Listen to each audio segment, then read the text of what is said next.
A Werewolf Shifter Romance, written by Amelia Hart. Chapter 1.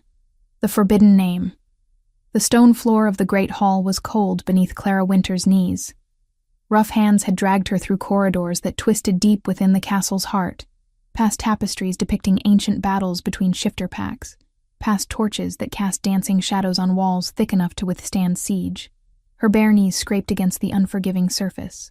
Now she knelt before the throne, wrists bound with iron chains that bit into her skin with every movement, her 23 years of survival instinct screaming that this was the end. She could smell the fear radiating from her own body, sharp and acrid, mixing with the scent of burning pitch and cold stone. She could feel her wolf cowering somewhere deep inside, whimpering, knowing that in this hall, before this man, there would be no escape. The Omega in her recognized the overwhelming power of the Alpha King, seated above her on his throne of black stone, carved from a single massive block quarried from the northern mountains. Artur. Even his name carried weight in the shifter world. 35 years of life had carved him into something more than a man, more than a simple alpha. He was the authority that commanded every pack in the kingdom, the ultimate power that settled disputes between rival alphas, the law itself made flesh and blood. His black hair fell past his shoulders, unbound in the way of warrior kings who needed no crown, and his golden eyes held all the warmth of a winter storm. A vertical scar cut through his right eyebrow, stark white against tanned skin. Today, he sat above her untouchable and absolute, radiating power that made weaker wolves bare their throats in submission.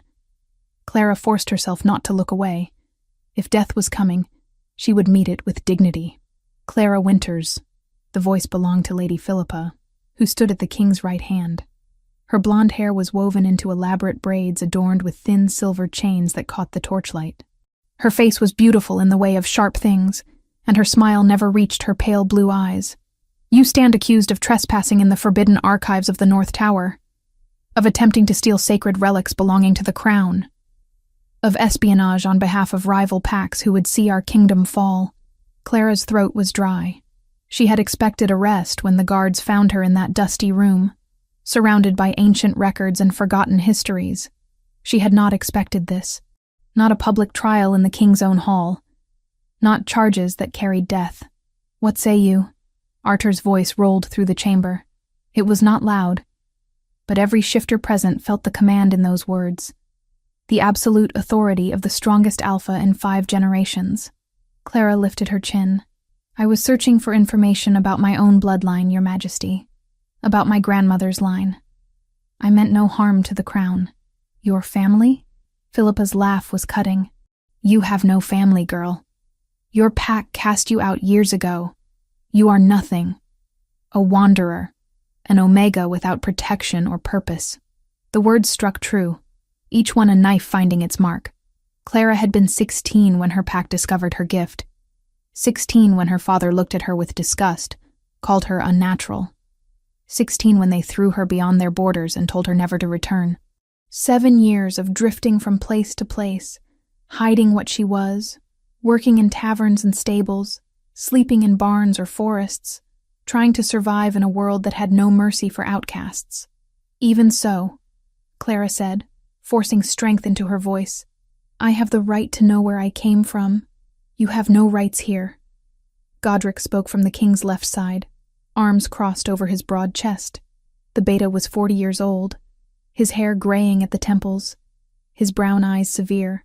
He wore the insignia of his rank, a silver wolf's head pinned to his dark tunic. You violated sacred space. The archives are forbidden to all but the king's chosen. The penalty is death. There are no exceptions. Death. The word hung heavy between them. Clara felt her wolf whimper, felt her heart hammer against her ribs, but she had not survived this long to give up without fighting. Her hand moved to her pocket, fingers closing around the small object she had found hidden among the dusty records. A silver medallion, delicate and old, its surface tarnished with years, engraved with symbols she did not recognize. She had touched it without thinking, drawn by instinct, and the vision had struck her consciousness with the force of a blow. A young woman with long red hair that fell in waves, eyes the color of emeralds with flecks of gold, pale skin dotted with freckles. Dying slowly, poison burning through her veins while she gasped for breath, whispering a name with her last breath. "I found something," Clara said. "In the archives, hidden. Something that changes everything." Archer leaned forward slightly. The first movement he had made. Torchlight caught the sharp planes of his face. "Speak plainly, Omega.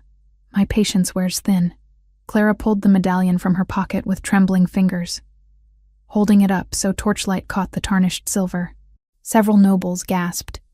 Philippa's face went perfectly still, frozen. "I have a gift," Clara said, forcing words past fear. "I can see memories through objects, through touch. Images imprinted on metal and stone by those who held them in moments of great emotion. It is why my pack rejected me. They called it witchcraft. But it is what I am. A seer. When I touched this medallion, I saw her. I saw how she truly died." "Enough!" Philippa snapped, composure cracking. "The girl is delusional, Your Majesty. Mad from years alone. She seeks to manipulate this court with lies." But Archer raised one hand, and silence fell absolute. His golden eyes fixed on Clara, burning with intensity that made her want to look away. She forced herself to meet his gaze, to hold that terrible stare even as her wolf whimpered. "Saw who?" His voice had gone dangerously quiet. Clara took a breath. This was the moment. If she was wrong, she would die. If she was right, she might still die. But the truth would be spoken. "Isolde," she whispered. The effect was instantaneous.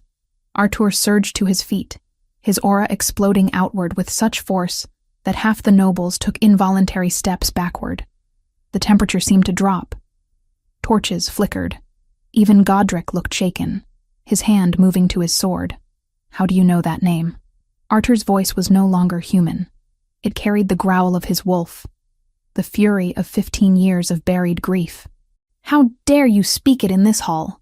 Clara's chains rattled as she trembled, but she kept her eyes on his. "Because I saw her die, Your Majesty. I saw the poison in her veins. I saw her alone in that tower, knowing she had been betrayed by those she trusted. I saw everything, and I know the truth about what happened to your mate." The silence was absolute. No one in the kingdom spoke of Isolde. The name had been forbidden since her death 15 years ago, when the young Alpha King lost the only person who had touched his heart.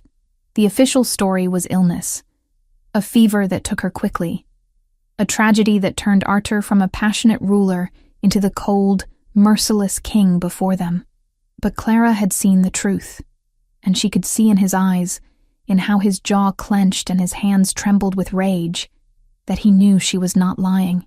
"Guards," Artur said, voice rough. "Take her to the dungeons, the deep cells. No one is to touch her. No one is to question her. She speaks to no one but me." He turned his gaze to Philippa. "Summon Godric to my chambers. We ride north at first light. Prepare provisions for 4 days, and my personal guard." As guards hauled Clara to her feet, she caught one last glimpse of Lady Philippa's face.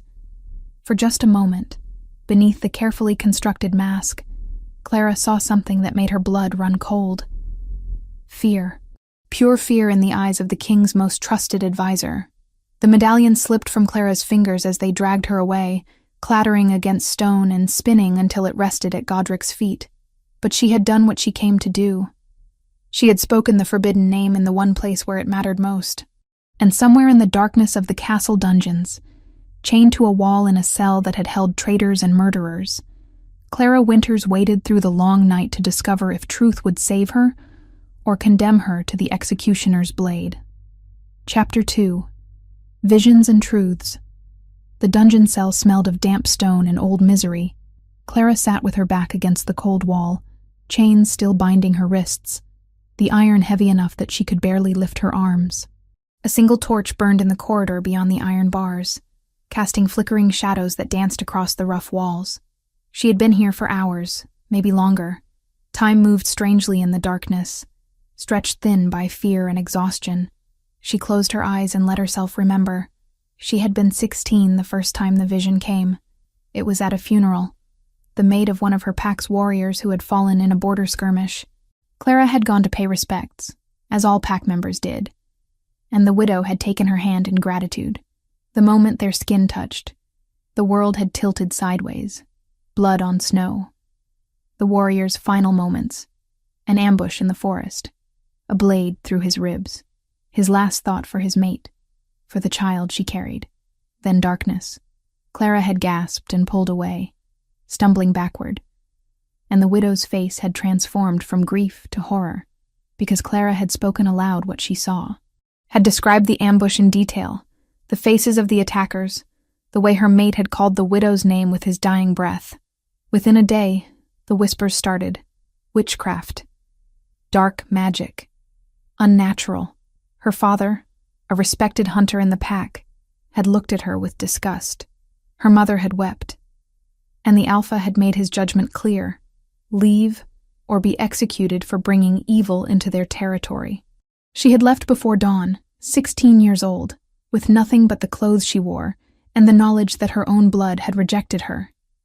The sound of boots on stone pulled her from the memory. Clara opened her eyes as torchlight grew brighter. 2 figures approached her cell. Arthur, no longer on his throne but somehow even more intimidating in the confined space of the dungeon corridor, and Godric, his hand resting on his sword hilt, his expression unreadable. A guard unlocked the cell door, and both men entered. The space felt suddenly smaller, the air thick with the Alpha King's power. Clara pushed herself to her feet, her chains clinking, and forced herself to meet Arthur's gaze. "Explain," Arthur said. His voice was controlled now, the rage from the great hall banked but not extinguished. "Everything. How you came to be in those archives. How you found that medallion. And how you know what you claim to know about Isolde." Clara took a breath, steadying herself. If she was going to die, let it be for speaking truth. "I came to the capital 3 weeks ago. I had heard that the royal archives contained records of old bloodlines, families whose gifts mark them as different. I thought perhaps I could find information about my grandmother. She was said to have the sight, though she died before I was born. And you thought breaking into forbidden chambers was acceptable." Godric's voice was hard. "I thought," Clara said quietly, "that understanding where I came from might help me understand what I am. Why I was cursed with this ability." "It is not a curse," Arthur said, surprising her. "Perhaps the curse was never yours, Clara. Perhaps it belonged to those who feared what they could not understand. My great-grandmother had the sight. She saved many lives with her visions, warned of attacks before they came. The gift runs in certain bloodlines, ancient ones. It is rare, but not evil." Clara stared at him, something tight loosening in her chest. In 7 years, no one had called her gift anything but a curse. "The archives," Arthur prompted. "I found a way in through a servant's passage," Clara continued. "I searched for 3 nights. Most of the records were about battles, treaties, land disputes. But yesterday, in the oldest section, I found a wooden box tucked into a crack in the stone wall. It was hidden deliberately, not filed with the other documents." "And inside?" Godric asked. "The medallion, nothing else. The moment I touched it, the vision took me." Clara closed her eyes, remembering. "I saw her. Red hair like autumn leaves, green eyes with gold flecks. She was in a stone room, a tower, I think, very high up. She was sick, weak, struggling to breathe. But it was not illness. I could feel the poison burning through her veins, taste the bitterness of it on her tongue." Arthur's jaw clenched, but he said nothing. Clara continued, her voice soft. "She knew she was dying, knew she had been betrayed. She pulled the medallion from her neck with shaking hands and hid it in a crack in the wall. She whispered a prayer that someone with the sight would find it, would see the truth, and then she spoke a name as her vision faded. Your name, Your Majesty. She died alone, calling for you." The silence that followed was suffocating. Arthur turned away, his hands fisting at his sides. When he spoke, his voice was rough. "Describe her, exactly." "Red hair that fell in waves past her shoulders," Clara said immediately. "Eyes like emeralds with flecks of gold that caught the light. Freckles across her nose and cheeks. pale skin.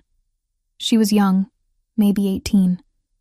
There was a small scar on her left wrist, white and thin, shaped almost like a crescent moon. Arthur's breath caught. He turned to face her, his golden eyes burning. How could you possibly know about that scar? We never spoke of it publicly. She got it climbing a tree as a child, falling and catching her wrist on a branch. Because I saw it in the vision, Clara whispered, and because she wore a necklace. Amber beads on a silver chain. She touched it often, whenever she was nervous or scared. Goddess above, Godric breathed. She is telling the truth. Arthur moved closer to Clara, and she fought the urge to step back. Up close, his power was overwhelming, his scent of pine and winter storms filling her lungs. The official story is that Isolde died of a fever, that I had sent her to a tower in the north to recover, away from the pressures of court, that she passed peacefully in her sleep. That is a lie, Clara said quietly.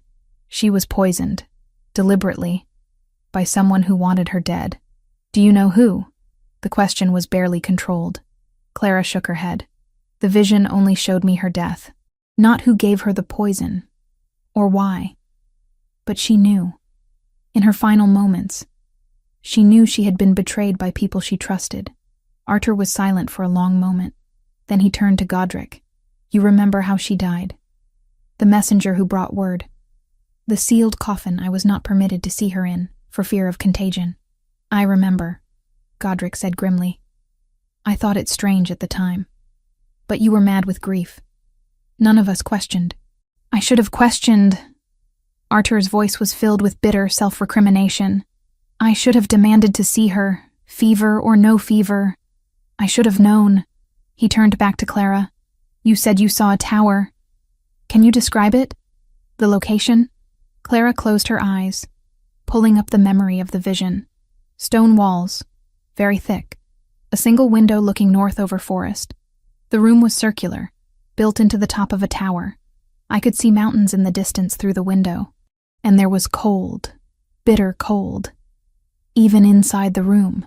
The Shadowlands, Godric said immediately.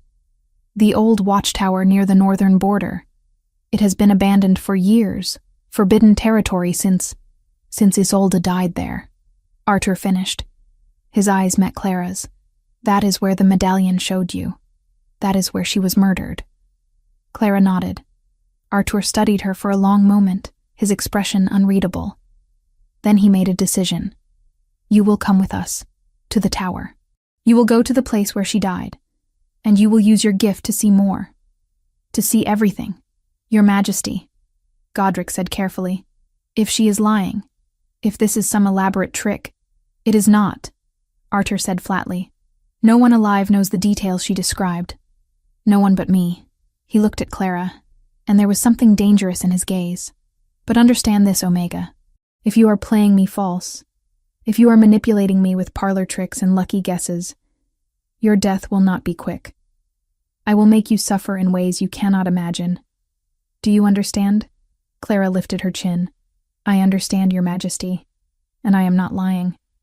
I wish I were. This gift has brought me nothing but pain and exile. But it is what I am, and I saw what I saw. Arthur nodded slowly. We leave at dawn. Godric, have the guards bring her to the upper chambers. Give her food, clean clothes, and a room with a lock on the outside. She is not a guest, but she is no longer to be treated as a common prisoner. As you command, Godric said. As they turned to leave, Clara found her voice. Your Majesty, the medallion. May I see it again? Arthur paused, then pulled the silver piece from his pocket. He had retrieved it from the great hall. He held it out, and Clara reached for it with her chained hands. The moment her fingers brushed the metal, the vision flashed again.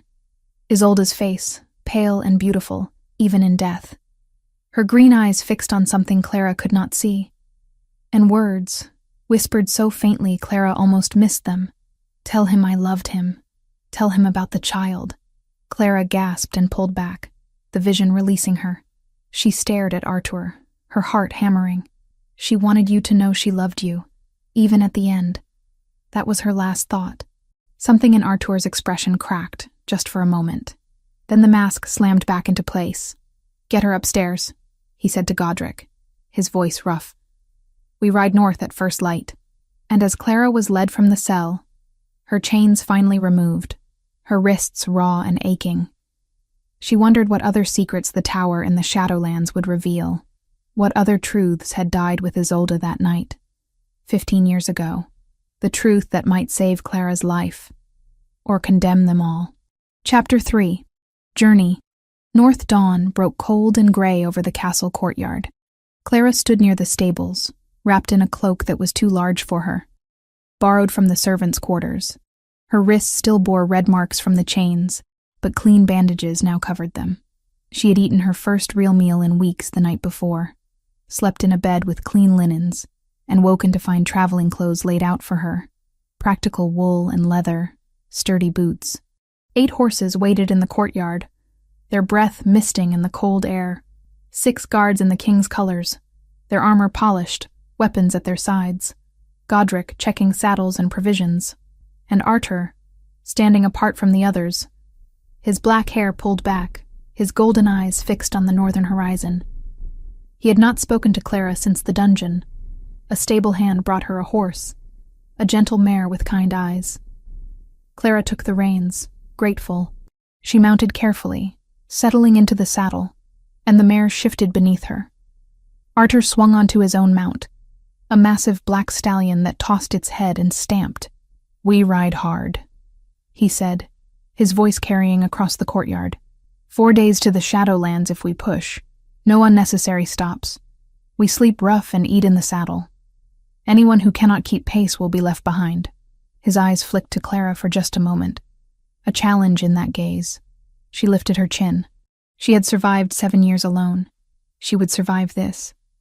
They rode out as the sun climbed higher, passing through the castle gates and into the city beyond. Merchants setting up their stalls, children running through streets, shifters of all ranks going about their routines. Some stopped to watch the Alpha King pass, bowing their heads. Others barely glanced up, too consumed with survival to care about royal business. They left the city behind by midday, following a road that cut north through farmland and forest. The pace Arthur set was punishing. The horses ran when the ground was clear, slowed to a fast walk when terrain grew rough. Clara's thighs burned, her back ached, but she gritted her teeth and kept up. The guards watched her with curiosity and suspicion, but said nothing. They stopped briefly at midday to water the horses at a stream. Clara dismounted carefully, her legs nearly giving out. She knelt by the water, splashing her face, drinking deeply. The cold shocked her system, but helped clear the fog of exhaustion. "You ride well for an Omega." Godric's voice made her turn. The Beta stood nearby, his expression measuring. "Where did you learn?" "Various places," Clara said carefully. "When you travel alone, you learn many things, or you die." 7 years of wandering, Godric said. "That is a long time to survive without a pack." "Yes," Clara agreed quietly. "And now you find yourself traveling with the Alpha King, hunting for truth about a murder 15 years old." Godric's brown eyes were sharp. "You must wonder if you would have been better off staying in the shadows." Clara looked at him directly. "Every day since I was 16 I have wondered if I would have been better off dying in my home pack. But I did not die. I survived. And if my gift can finally serve some purpose beyond bringing me pain, then perhaps there was a reason I lived this long." Godric studied her for a long moment, then nodded slowly. "If you are lying to him, I will kill you myself. But if you are telling the truth, if you can give him closure about Isolde, then you have my protection. Thank you," Clara said, surprised. "Mount up." Arthur's voice cut through the clearing. "We move." They rode until sunset painted the sky in shades of orange and red. When they finally stopped, Clara slid from her horse and had to catch herself against the mare's side, her legs shaking. One of the guards took her reins wordlessly. They made camp in a clearing surrounded by pine trees.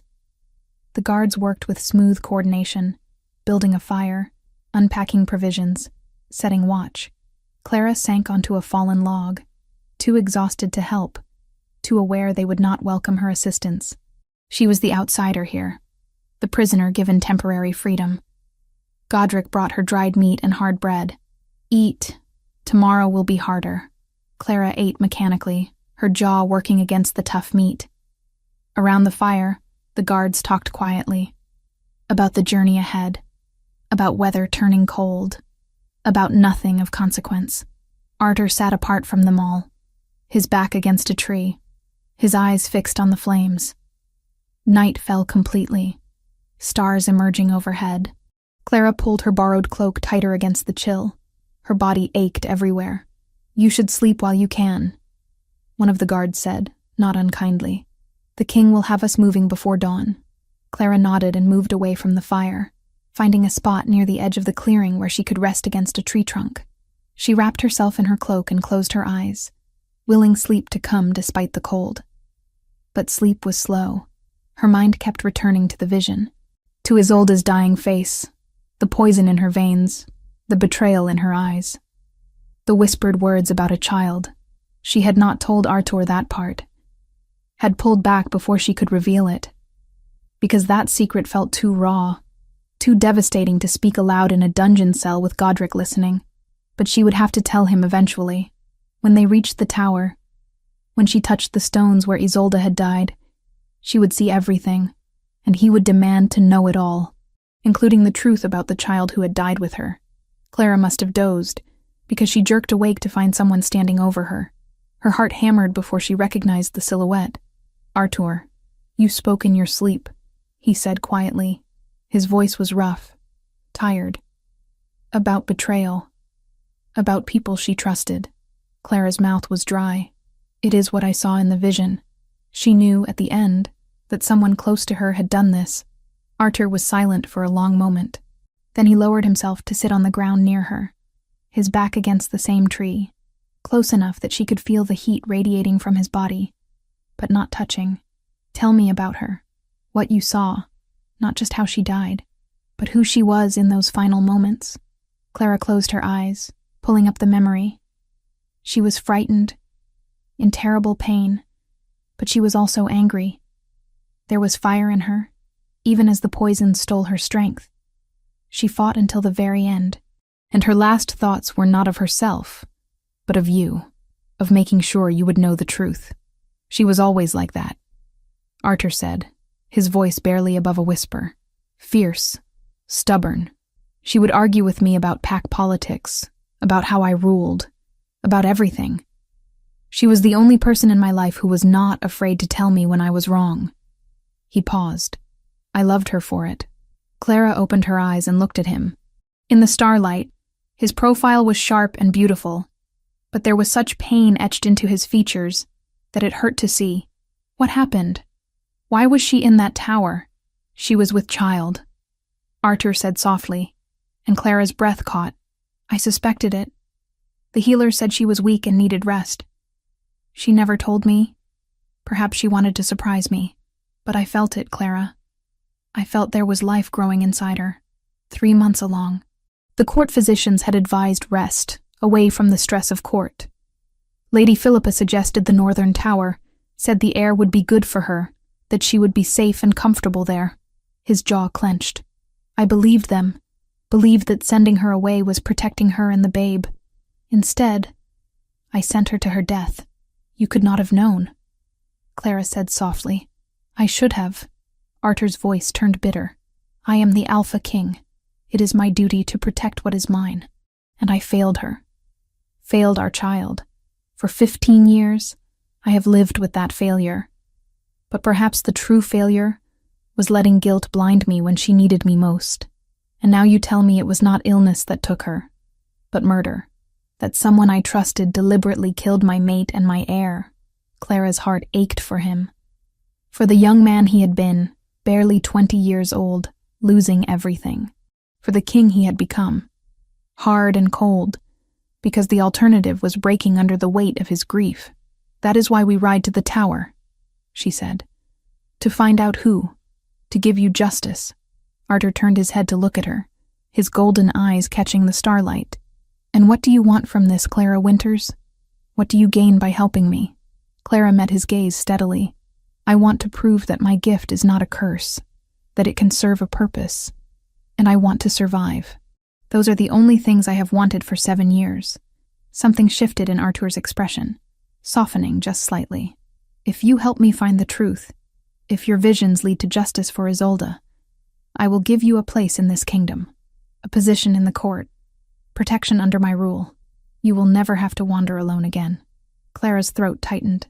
And if I fail, then at least we both tried, Arthur said quietly. That is more than I have done for her in 15 years. He stood, brushing dirt from his clothes. Get some rest. Tomorrow we enter the deep forest. The Shadowlands lie beyond. And whatever truth waits in that tower, we will face it together. He walked back to his post by the fire, leaving Clara alone with her thoughts and the sound of wind through the pines. She pulled her cloak tighter and closed her eyes. But sleep was even more elusive now, because she had heard something in the Alpha King's voice that terrified her more than threats of death ever could. Hope, and hope, she had learned long ago, was the most dangerous thing a person could carry. Chapter 4. The Ruin's Truth. 4 days of hard riding brought them to the edge of the Shadowlands. The forest here was ancient, the trees so tall their tops disappeared into mist. The air tasted of old earth and decay, and even the horses grew nervous, ears flicking, nostrils flaring. Arthur called a halt. Beyond the tree line, the land grew wilder, darker. Clara could see the remains of an old road, overgrown with weeds and moss. We go on foot from here, Arthur said, dismounting. The horses will not enter. They sense what happened in this place. He gestured to 2 guards. Stay with the mounts. The rest, with me. Clara slid from her mare, legs stiff from days in the saddle. She accepted water from Godric, drinking deeply, then checked the wrappings on her wrists. The wounds had healed, leaving thin scars. They entered the forest in single file, Arthur leading, Clara behind him, Godric and the remaining guards following. The temperature dropped beneath the canopy. Clara pulled her cloak tighter, her breath misting. The silence was oppressive. No birdsong, no rustle of animals. Just the sound of their boots on the old road. How much further? Clara asked. Half a day, Arthur said without turning. The tower stands alone in a clearing. It was built centuries ago as a watchtower. Before my grandfather's time, it was abandoned. His voice was carefully neutral. It seemed perfect for someone who needed rest and isolation. Clara heard the bitterness beneath the words. They walked for hours. Finally, near midday, the trees thinned. Clara caught her first glimpse of the tower. It stood in the center of a clearing choked with dead grass and thorny vines. The structure was stone, gray, and weathered, perhaps 40 feet tall. Ivy covered most of the walls. The wooden door hung half off its hinges. Windows gaped empty and dark. Arthur stopped at the clearing's edge. His hands were fists at his sides, his jaw clenched. I came here once, he said, voice rough, after they told me she was dead. They said fever had taken her, that her body was too contagious to bring back. They burned her, they said, scattered her ashes. He turned to Clara, his golden eyes haunted. I stood in this clearing and felt nothing but emptiness. I never thought to question. You were grieving, Clara said softly. People in grief do not think clearly. I am the Alpha King, Arthur snapped. I do not have the luxury of clouded judgment. Godric stepped forward. Your Majesty, perhaps... No, Arthur cut him off. We came for truth. We will have it. He looked at Clara. Go. Do what you came to do. Clara took a breath and stepped into the clearing. The dead grass crunched beneath her boots. The air here felt wrong, tainted, as if the land itself remembered the evil done. The tower door hung open, revealing darkness. Clara approached slowly, her heart hammering. She could feel her wolf trembling, wanting to flee. She stepped through the doorway. Inside, the tower was hollow. The floors above had rotted away. Rubble littered the ground. A stone staircase spiraled up the wall, but many steps were missing. Clara began to climb. The stairs groaned beneath her weight. She tested each step carefully. Twice, stone crumbled, and she had to find another path. Behind her, Arthur followed, moving with sure-footedness. By the time Clara reached the top, her muscles were shaking. Her palms scraped raw. She pulled herself up onto the remaining floor. The room was circular, perhaps 15 feet across. The roof had partially caved in, letting in cold, gray light. A single window looked north over forest. The floor was stone, cracked and uneven. And in the center, Clara saw dark stains. Blood. 15 years old, faded, but visible. This was where Isolde had died. Clara knelt, hands shaking. She pressed her palms flat against the cold stone. The vision slammed into her with devastating force. She gasped, her body going rigid. The tower around her disappeared, replaced by memory burned into stone by a dying woman's anguish. Isolde was here, lying on a straw pallet, too weak to stand. Her red hair was dull with sweat, her skin pale as death. Her hands rested on her swollen belly, 3 months pregnant, protecting the child even as poison killed them both. A figure stood over her, Lady Philippa, younger but recognizable, her face cold and merciless. "Why?" Isolde whispered, barely audible. "We trusted you. Artur trusted you." "Exactly," Philippa said. "His trust makes him weak. You made him weak. A king does not need love, girl. He needs power, control. And an heir would have given him both. A direct line, no need for advisors, for the council. He would have ruled absolutely. I could not allow that. Monster!" Isolde breathed. "You murdered your king's child." "I saved the kingdom from tyranny," Philippa corrected. She turned toward the door. "The poison will finish its work by morning. I will send word that you died of fever. He will grieve, but he will move on. And I will ensure he rules as he should. Guided. Controlled." She left, and Isolde was alone. The young woman wept, tears falling silently. She crawled back to the pallet and lay down, hands on her belly, singing softly to the baby who would never draw breath. And as the poison stopped her heart, her last thought was his name, Artur. Clara came back to herself gasping, tears streaming down her face, her body shaking. She was aware of hands on her shoulders, steadying her. Artur, kneeling beside her, his face stark with fear and fury. "What did you see?" he demanded. "Tell me. Now." Clara could barely form words. "Philippa," she whispered. It was Philippa. She came to the tower. She told Isolde why. Said an heir would give you too much power. That she needed you controlled, guided by the council. Artur's face went white, then red. His eyes blazed gold. "Philippa murdered my mate, murdered my child, and I kept her at my side for 15 years. His voice rose to a roar. "I let her advise me. Let her stand at my right hand while she smiled and lied." His aura exploded outward, raw power that made the stones tremble. His body began to shift. Not fully, not yet. Artur was a king used to mastering even his beast, but this time control slipped like sand through his fingers. Godric stumbled back. The guards below cried out. Clara felt it crash over her, the rage and grief of an alpha king confronting ultimate betrayal. Artur surged to his feet, his body beginning to shift. Fur rippled across his skin, his eyes fully gold now, his teeth lengthening.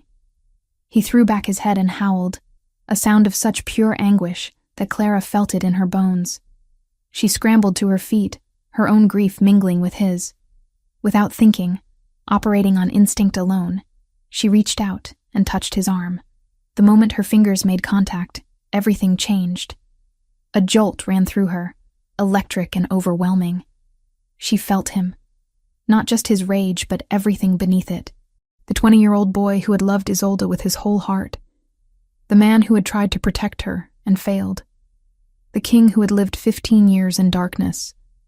And beneath it all, buried so deep he might not even recognize it yet, she felt something else.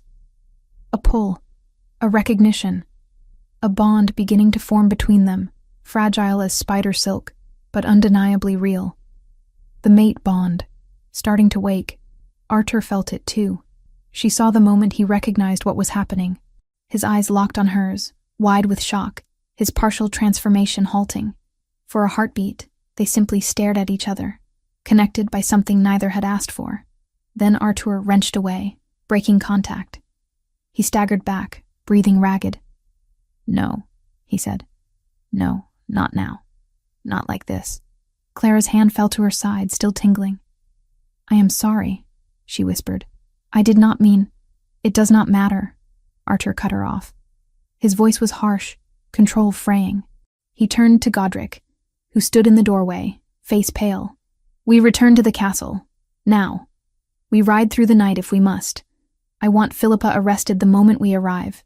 She is to be held in the deepest cell, under constant guard. No one speaks to her. No one. Am I understood?" "Yes, Your Majesty," Godric said immediately. Arthur looked at Clara once more, and in his eyes she saw a storm of emotion. Rage at Philippa, grief for Isolde and the child, confusion and something almost like fear about the bond that had just sparked between them. "You have given me truth," he said roughly. "For that, I am grateful. But do not expect more from me than I can give. Not now. Not when I have just learned that 15 years of my life have been built on lies and murder." He turned and descended the stairs, moving too fast, reckless. Godric followed, casting one last look at Clara. She stood alone in the tower room, her hand still tingling, her heart aching. She had accomplished what she came to do. Had given the Alpha King his answers, his justice, but in doing so, she had awakened something between them that neither was ready to face, and she wondered as she began the careful descent whether truth was always worth the price it demanded. Chapter 5. Shadows and Investigations. The journey back took 6 days instead of 4. The forest felt heavier, the group slower and more cautious. None wished to risk ambush or recklessness again. Arthur rode at a slower pace, his silence heavy and absolute. He did not speak to Clara, did not speak to anyone except to give commands about when to stop, when to move. He rode at the front, always, his back rigid, his eyes fixed ahead. Clara watched him, saw the tension in his shoulders, the way his hands gripped the reins too tight. He was processing the devastation of learning the truth about Isolde and their child, the betrayal of someone he had trusted for 15 years. And beneath it all, the awareness of the mate bond forming between them. On the 3rd night, Clara woke to find Arthur standing at the camp's edge, silhouetted against stars. She approached carefully. "You should not be alone with this pain," she said softly. Arthur did not turn. "I have been alone with pain for 15 years. A few more days will not break me." "That is a different kind of pain," Clara said. "Now you know it was murder, and the murderer has been at your side ever since. What would you know of it?" His voice was sharp. "I lost my family, my pack. Everyone I loved turned away from me because of what I am. I know what it means to be betrayed by those who should have protected you." Arthur was silent. Then quietly, he said, "I should have protected her. That was my duty. And I failed." "You were deceived," Clara said. "Philippa manipulated you. That does not make you weak." Arthur finally turned to look at her. In the moonlight, his golden eyes were dull with grief. "And what of this bond between us?"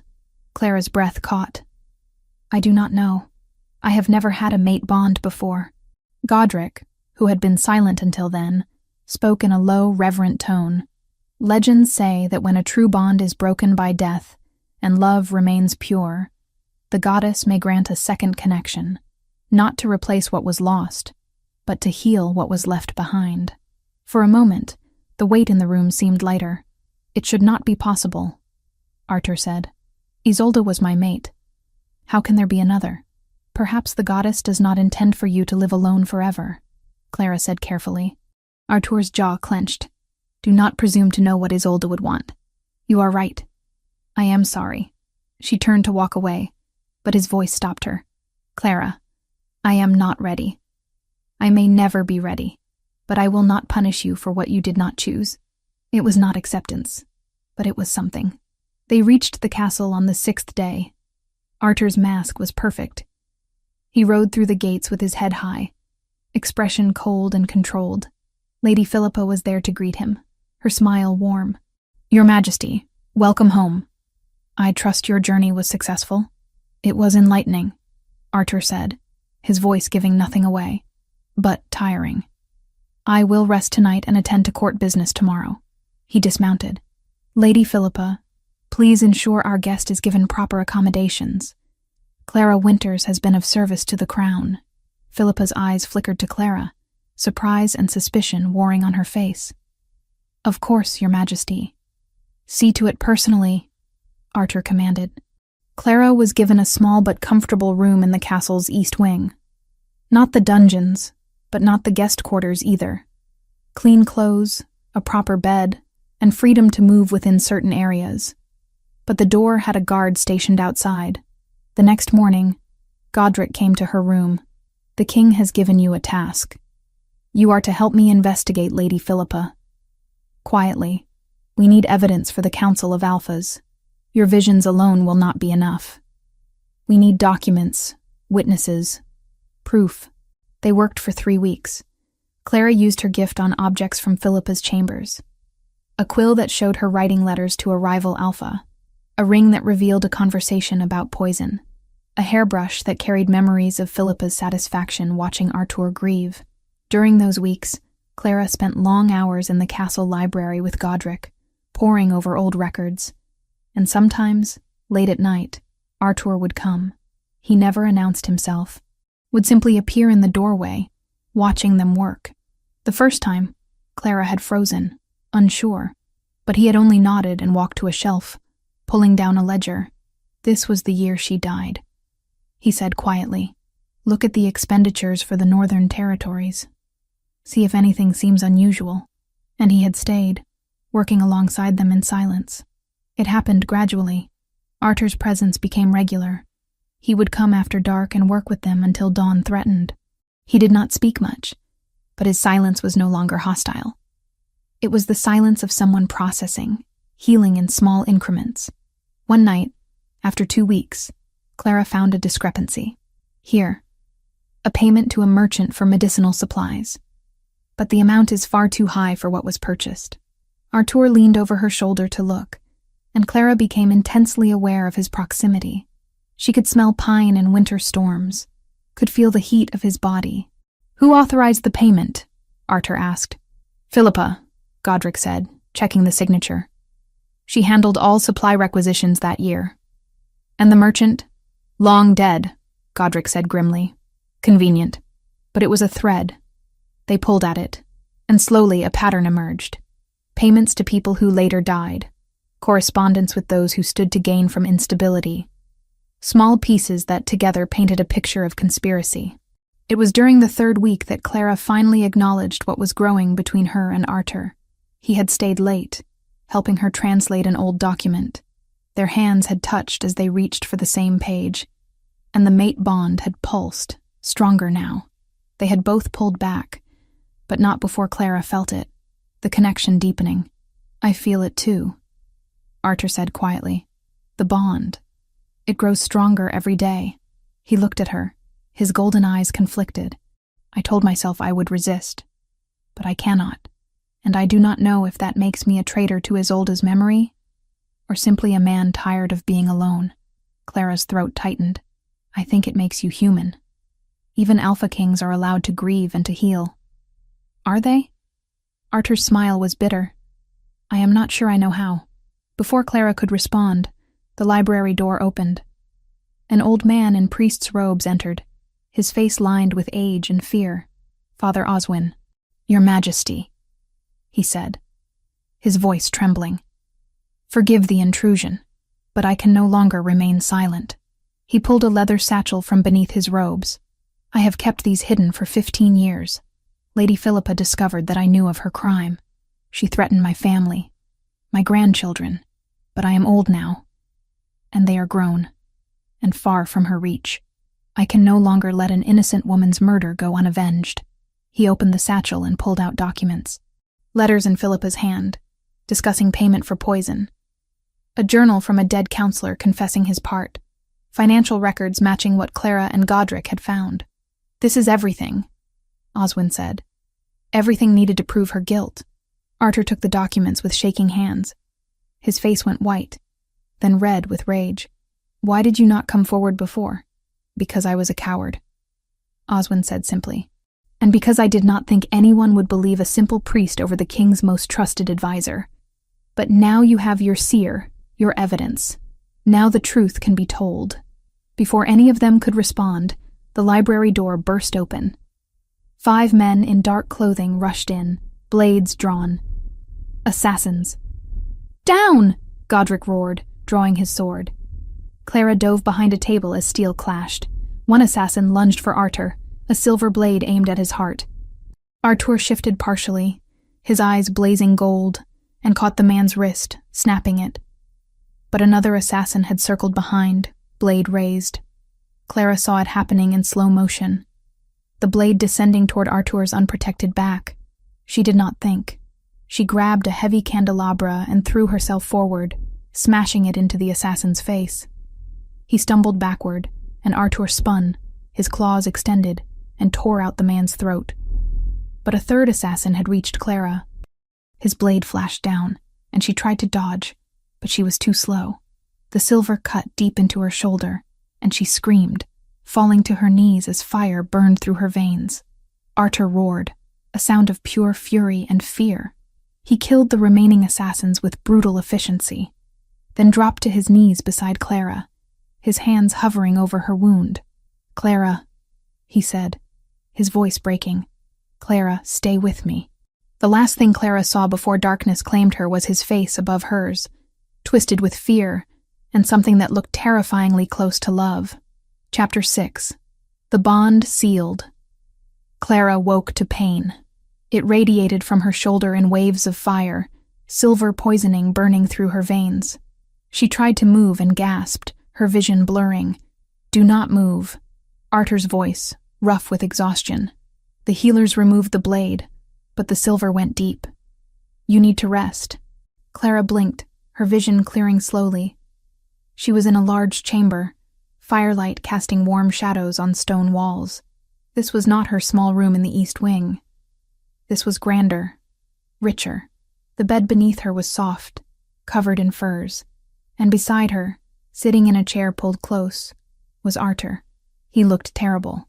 His black hair was disheveled, dark circles under his golden eyes, his jaw shadowed with stubble.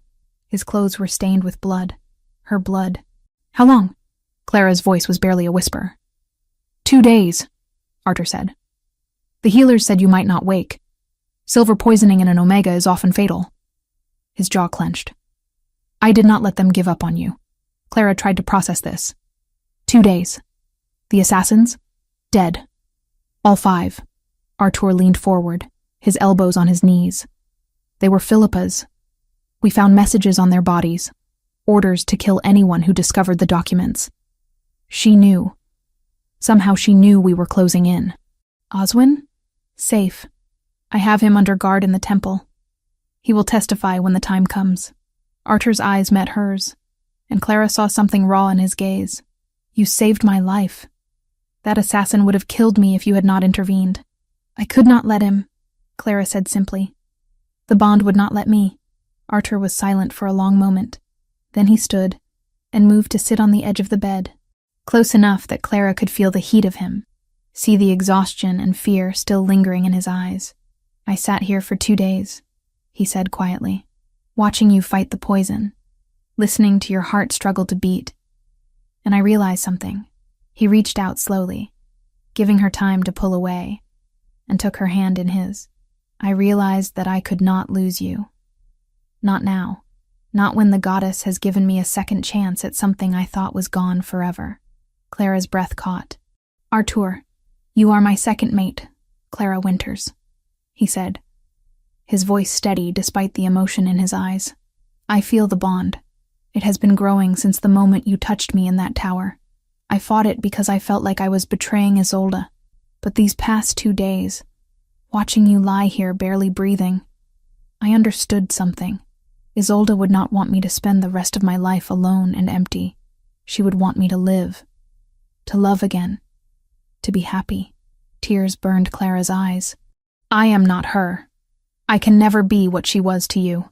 "No," Arthur agreed. "You are not her. You are yourself, brave and stubborn and stronger than you know. You survived 7 years alone. You stood before me in that throne room and spoke truth when it could have meant your death. You threw yourself between me and a blade without hesitation. He lifted her hand to his lips, pressing a gentle kiss to her knuckles. You are exactly who the goddess meant for me to find, and I am done fighting it. Clara's heart hammered in her chest. What are you saying? I am saying that I want this bond, Arthur said. I want you, if you will have me. Clara stared at him, at this powerful king who had ruled with iron control for 15 years, now looking at her with vulnerability and hope. I am an Omega with no pack, no family, no status. You are the Alpha King. How could this possibly work?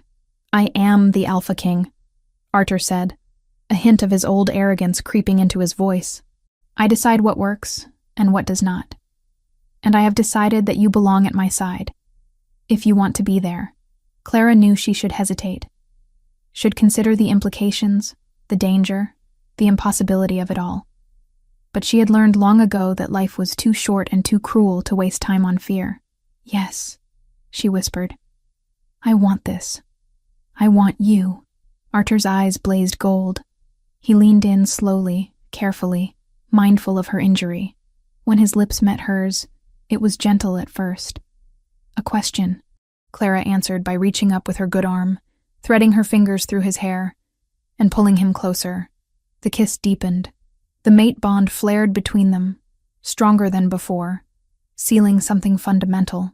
Clara felt it like a rush of warmth through her body, Arthur's essence twining with hers, creating a connection that went deeper than flesh, deeper than thought. This was soul deep, permanent. When they finally pulled apart, both breathing hard, Clara saw that Arthur's eyes had tears in them. I can feel you, he said, his voice rough with wonder.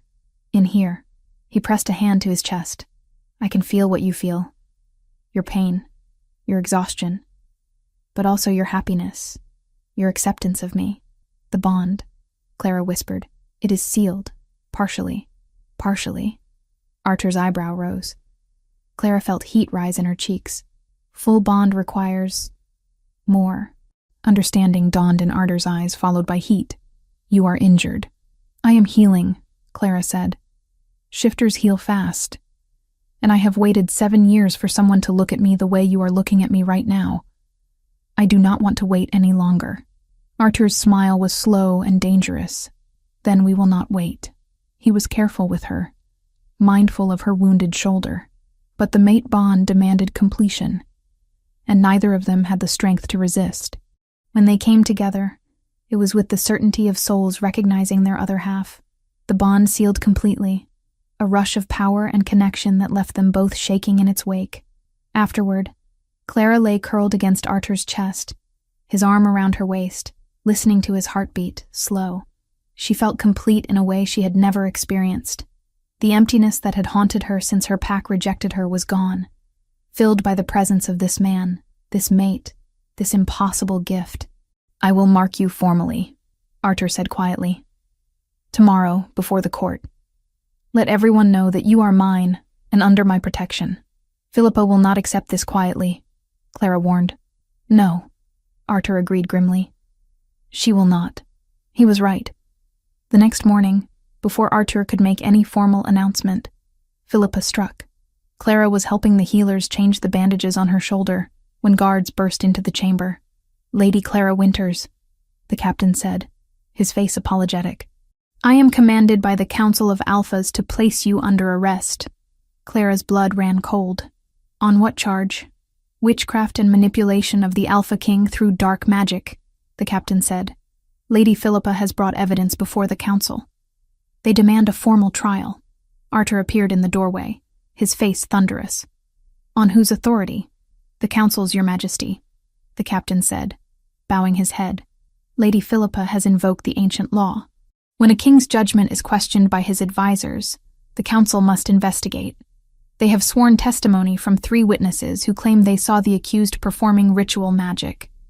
They have documentation of her family's history of dark arts, and they have demanded formal trial by the full council. Arthur's aura exploded outward, making the guards stumble back.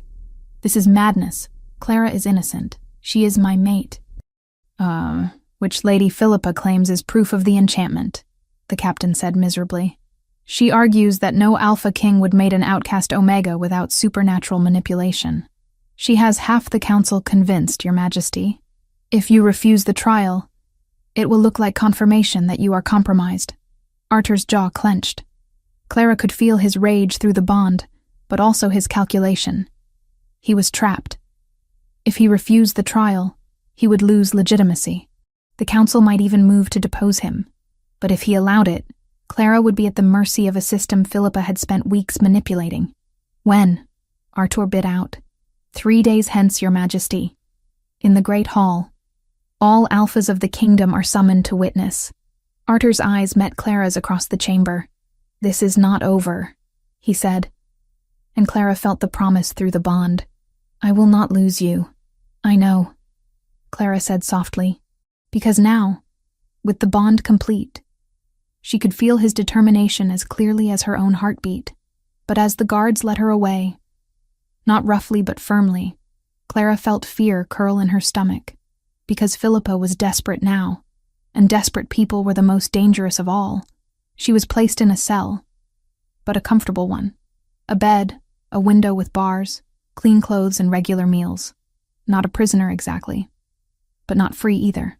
A guest under house arrest, pending trial. The trial that would determine whether she lived or died, and whether Arthur would be strong enough to save her when Philippa had spent 15 years learning exactly how to manipulate the council that was supposed to serve him. Chapter 7. Trial and Vengeance. 3 days passed too quickly. Clara spent them alone in her cell, save for brief visits from healers. The silver burn had healed enough that she could move her arm without agony. Through the mate bond, she felt Arthur constantly. His rage, his fear, his determination. On the morning of the trial, guards came to escort her. They dressed her in simple white, the color of the accused. Her hair was left loose, no adornment. She was meant to look small, vulnerable. But Clara had survived 7 years alone. She was not easy to dismiss. The great hall was packed. Every alpha in the kingdom had answered the summons. The last time Clara had entered this hall, she had been on her knees, bound and afraid. Now she walked with her head high. Still accused, yes, but carrying a truth powerful enough to shake a kingdom. The Council of Alphas sat in a semicircle before the throne. 12 powerful wolves, whose combined authority could check even a king. And at the center, on his black stone throne, sat Arthur. His face was a mask of cold control, but through the bond, Clara felt the storm inside him. Lady Philippa stood before the council, her expression sorrowful. My lords, I bring these charges with a heavy heart, but the safety of our kingdom demands truth. Clara was brought to stand in the center of the hall. She lifted her chin and met Arthur's eyes across the distance. Through the bond, she felt his promise. I am with you. Clara Winters, the head of the council, Alpha Aldrich, spoke with a voice like distant thunder. You stand accused of witchcraft, of using dark magic to manipulate the Alpha King into an unnatural mate bond. How do you answer? I deny them completely, Clara said clearly. I am a seer, yes. I have the gift of reading memories through touch. But that is not witchcraft. It is a bloodline ability, rare but documented. As for manipulating the Alpha King, that is impossible. Mate bonds cannot be forced or faked. They are granted by the goddess herself. So you claim, Philippa said smoothly. But we have witnesses who saw you performing rituals in the forest. 3 shifters stepped forward, describing seeing Clara at midnight, chanting in unknown languages, burning herbs and spilling blood. It was lies, all of it, but they spoke with conviction. I have never performed any such ritual, Clara said. I am not a witch. I am simply a woman who found evidence of a 15-year-old murder. Convenient, Philippa said, that you discovered this supposed murder just as you needed the king's protection, and that the person you accused just happened to be me. The murder is not supposed, Arthur said, his voice cutting through the hall. It is fact. I have seen the evidence, documents, testimony, financial records, all pointing to Lady Philippa orchestrating my mate's death. Evidence brought forth by this accused witch, Philippa countered. evidence that could easily be fabricated by someone with her supposed gifts. It was clever. Philippa was using Clara's own gift against her. These accusations require proof, Aldrich said. Lady Philippa, what evidence do you present? Philippa pulled out documents. Records she claimed showed Clara's family history of dark magic. Testimony from Clara's home pack calling her cursed. It was all taken out of context, twisted, but effective. Clara felt the council shifting, doubt creeping in. I would like to present evidence, Clara said. Not just visions, but logic. Lady Philippa claims I fabricated evidence to manipulate the king. But consider the timeline. I was arrested for trespassing before I ever spoke to His Majesty. I was sentenced to death. I had no reason to believe speaking Isolde's name would save me. Why would I risk that if I were simply trying to manipulate my way into power? Several alphas nodded. The logic was sound. Furthermore, Clara continued, Lady Philippa claims no alpha king would mate an outcast omega without supernatural manipulation. But she ignores the mate bond itself. Your Majesty, would you tell the council what you feel through our bond? Arthur's eyes met hers. I feel your fear, your determination, your certainty that you speak truth. The mate bond does not lie. It is soul deep. I know her heart as I know my own. Pretty words, Philippa said. But if she has enchanted you, you would not know the difference. Then let me speak. Father Oswin stepped forward. The old priest looked small and frail, but his voice was firm. I have kept silent for too long, but I can remain silent no longer. He placed a leather satchel before the council. These are records I have hidden for 15 years.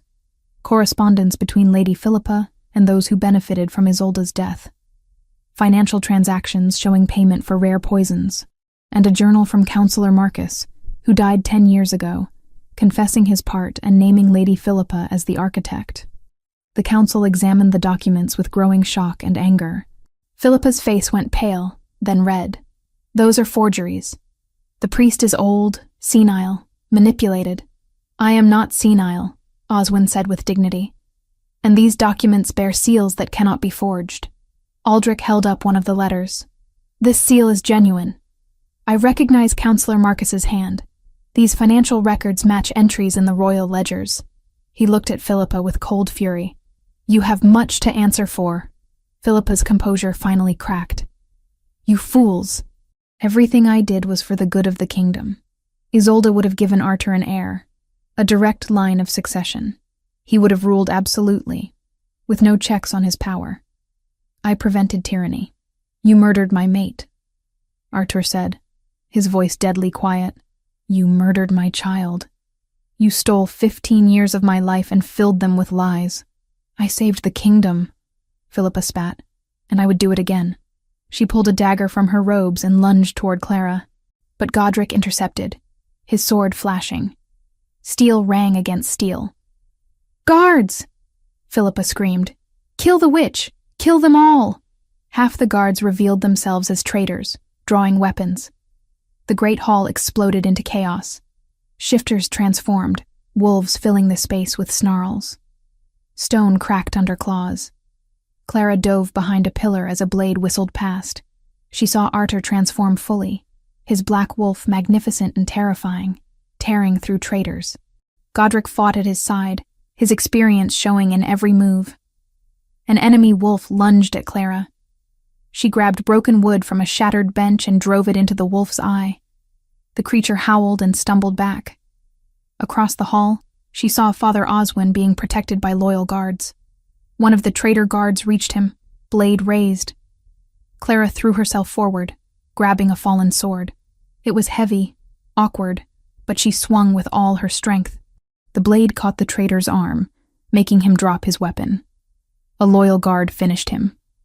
The battle raged for minutes that felt like hours. Slowly, the loyal forces gained the upper hand. Philippa fought her way toward the door, killing anyone in her path. But Arthur pursued her, his black wolf moving impossibly fast. He drove her back, up the stairs toward the tower. Clara followed, her stolen sword still in hand. She reached the tower room to find Arthur in human form again. Philippa backed against the window, a dagger in her shaking hand. It should have worked, Philippa hissed. I controlled you for 15 years. You never controlled me, Artur said coldly. You manipulated a grieving boy. But that boy is dead, and the man who stands before you will see justice done. Justice? Philippa laughed bitterly. You call it justice when you are blinded by that Omega witch? I call it justice, Clara said from the doorway. When a murderer answers for her crimes. Philippa's eyes flickered between them. Then she smiled, cruel. You think you have won, but you will never escape my shadow. Every time you look at that Omega, you will remember that she is not Isolde. No, Artur agreed. She is not Isolde. She is Clara. She is my second mate. And she is 10 times the woman you ever were. He moved faster than Philippa could react. His hand closed around her throat, lifting her off the ground. For Isolde. For my child. For 15 years of lies. His claws extended, piercing skin. You will never hurt anyone I love again. With a swift, brutal motion, he snapped her neck. Philippa's body went limp. Artur dropped her, letting her fall to the stone floor. Clara moved to Artur's side. Through the bond, she felt his satisfaction, his grief, his relief. It was over. The kingdom is yours again, Clara said softly. Truly yours. Artur turned to her, his golden eyes still burning. No, the kingdom is ours. If you will stand with me. Clara took his blood-stained hand in hers. Always. And in that tower room, where so much pain had begun, they sealed their commitment with a kiss that tasted of victory and new beginnings. Chapter 8. New Beginnings. 2 months had passed since the battle in the Great Hall. 2 months since Philippa's death and the purge of traitors from the court. 2 months since Clara had stood beside Artur and claimed her place as his mate before the entire kingdom. The castle had been transformed. Where once there had been whispers and shadows, now there was openness and light. The Council of Alphas had been restructured, corrupt members removed, and honest wolves appointed in their place. Artur ruled with a strength tempered by wisdom. No longer the cold, distant king Philippa had shaped him to be, and Clara stood at his side. No longer the outcast Omega, but the Alpha King's mate, respected and valued for her gift and her courage. But today was not about politics or power. Today was about memory and healing. Clara stood in the castle cemetery, watching as workers placed the final stone, a memorial for Isolde and the child who had died with her. Made from white marble quarried from the northern mountains, it showed a woman with flowing hair holding a baby. Simple, elegant, heartbreaking. Artur stood beside Clara, his hand in hers. She felt his grief through the bond, still raw after all these years, but no longer consuming. He had learned to carry it, to honor what he had lost without letting it destroy what he had found. It is beautiful, Clara said softly. She deserves to be remembered, Artur said. They both do. Not as a forbidden subject, not as a source of shame, but as the innocent victims of a woman's ambition. He squeezed Clara's hand. Thank you for giving me the truth, for giving me the chance to honor them properly. The ceremony was held that afternoon. The entire court attended, along with alphas from across the kingdom. Father Oswin, who had survived the battle with only minor injuries, led the prayers. He spoke of love and loss, of justice finally served, of the importance of remembering those who had been taken too soon. Clara stood with Artur as he spoke to the assembled crowd. His voice was steady, his words honest.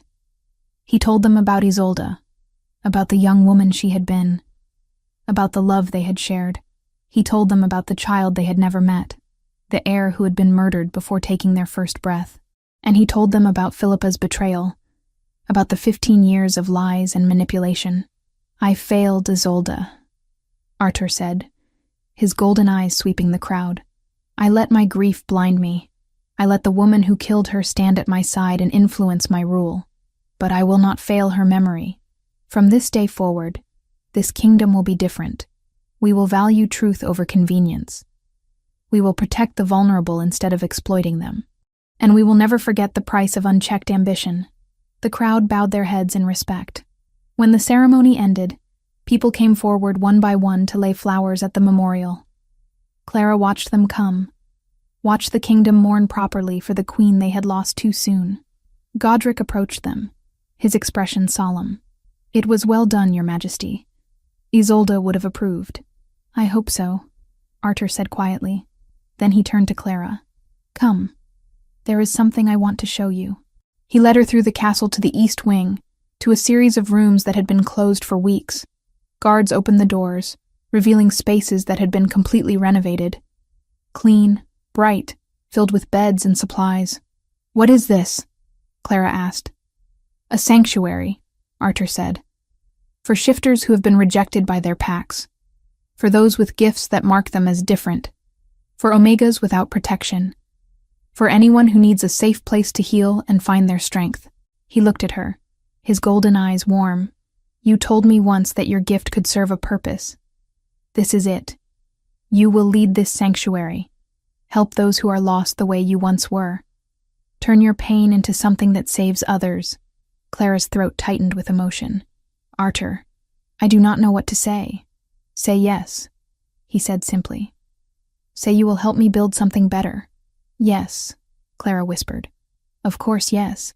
He pulled her close, careful of her still healing shoulder, and kissed her forehead. Through the bond, she felt his love, his pride, his absolute certainty that they were building something worth protecting. That evening, in their private chambers, Clara finally told him the news she had been keeping close. "I am pregnant," she said quietly. Arthur froze, his eyes going wide. "What?" 2 months along," Clara said, her hand moving to her still flat stomach. "I felt it through the bond before the healers confirmed it. We conceived the night we sealed the bond completely." For a long moment, Arthur simply stared at her. Then he dropped to his knees before her, his hands covering hers on her stomach. Through the bond, Clara felt his joy, his fear, his overwhelming emotion threatening to break through his control. "I lost one child," he said, his voice rough. "I will not lose another. I will protect you both with everything I am." "I know," Clara said, running her fingers through his black hair. "I can feel it. The bond does not lie." Arthur stood and pulled her into his arms, holding her as if she were the most precious thing in the world. "You have given me everything," he whispered. "Truth, justice, love, and now a child. A future I thought was dead and buried. We gave it to each other," Clara corrected. "I was nothing when I came here. You gave me purpose, protection, belonging. We saved each other." They stood together in the quiet of their chambers, the mate bond thrumming between them, alive with promise and potential. The weeks that followed were busy. Clara threw herself into establishing the sanctuary, working with healers and counselors to create a place where the rejected and outcast could find acceptance. The first arrivals were hesitant, scarred by their experiences, but slowly they began to trust. Clara used her gift to help them process their traumas, to see the memories that haunted them, and learn to carry them without being crushed. Arthur reformed the council, creating laws that protected omegas and limited the power of advisors to manipulate the throne. He traveled to packs across the kingdom, rebuilding relationships that Philippa's influence had damaged. Slowly, the kingdom began to heal. On a crisp autumn morning, 4 months after Philippa's death, Clara stood on the castle ramparts looking out over the kingdom. Her pregnancy was visible now, her hand resting on the gentle swell of her stomach. She could feel the child moving inside her, strong and healthy. Arthur joined her, wrapping his arms around her from behind, his hand covering hers on her stomach. "What are you thinking about?" he asked.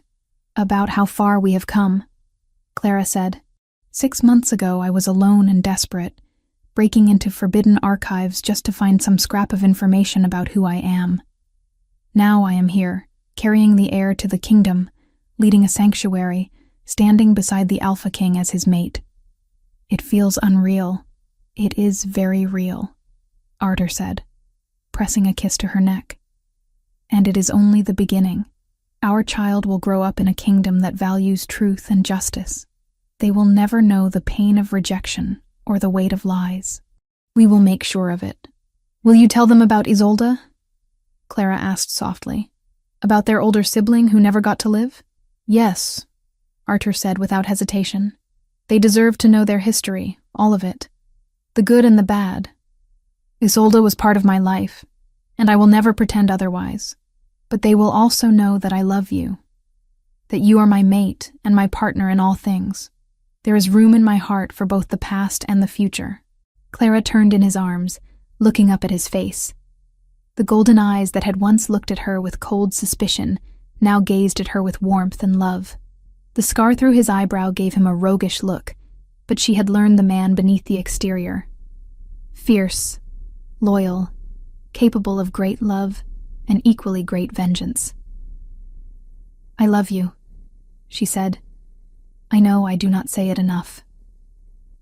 You do not need to say it, Arthur replied, touching his forehead to hers. I feel it every moment through the bond. But it is still good to hear. I love you, Clara repeated, smiling. And I am grateful every day that I found that medallion, that I had the courage to speak Isolde's name, that the goddess guided me to you. As am I, Arthur said. You are the greatest gift I never knew I needed. They stood together on the ramparts as the sun climbed higher, painting the kingdom in shades of gold. Below them, the castle bustled with life. Clara looked out over the horizon and thought of everything it had taken to reach this moment. Pain, loss, courage, and love. Truth had come at a cost, but now the kingdom bloomed upon the ruins of its lies. Sometimes, she thought, the past had to break so the future could finally breathe. In the sanctuary, rejected shifters were finding hope. In the Great Hall, the Reformed Council worked to build a better future. In the cemetery, fresh flowers lay at Isolde's memorial, proof that she was remembered and honored. And in Clara's womb, a new life grew, the heir to a kingdom rebuilt on truth instead of lies, on love instead of manipulation, on hope instead of fear. The past would never be forgotten. Isolde and the child who died with her would always be part of their story, mourned and honored. But the future stretched ahead, full of possibility and promise. Clara had come to the castle as a prisoner condemned to die. She had survived to become a queen in all but name, loved and respected by a man who had been broken and made whole again. And as Arthur pulled her close, his hand protective over their growing child, Clara knew with absolute certainty that she was exactly where she was meant to be. The goddess had guided her through darkness to find light, through rejection to find acceptance, through loss to find love, and she would spend the rest of her life proving herself worthy of that gift. The end.